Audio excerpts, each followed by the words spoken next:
Добрый день, компания Progress Auto. Сегодня у нас на обзоре мини-трактор марки Yanmar FX265. У трактора 26,5 лошадиных сил. Трактор у нас трехцилиндровый. Пройдемся по его параметрам, размерам. Передние шины установлены 7х16, задние 11,2х24.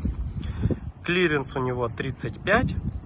Ширина передних колес 130, задние 134, колея переду 112, зад 103.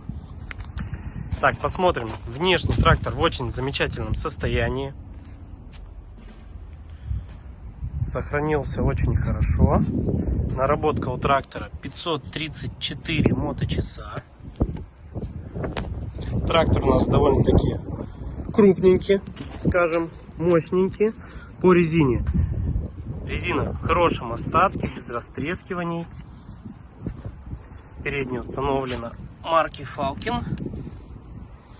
Задняя также вообще шикарнейшая. Можно сказать, наверное, ее в Японии установили как переднюю, так и заднюю, абсолютно новую. Чуть-чуть на ней поездили. Задняя установлена марки Bridgestone.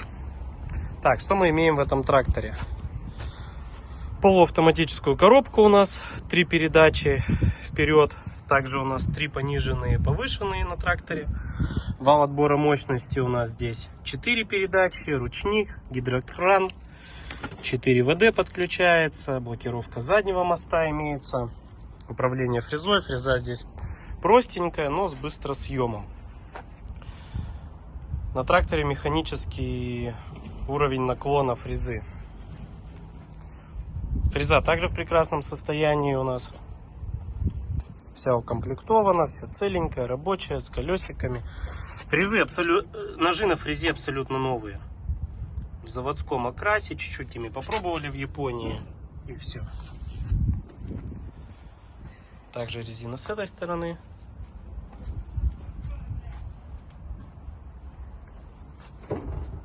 Дополнительная информация тут у нас.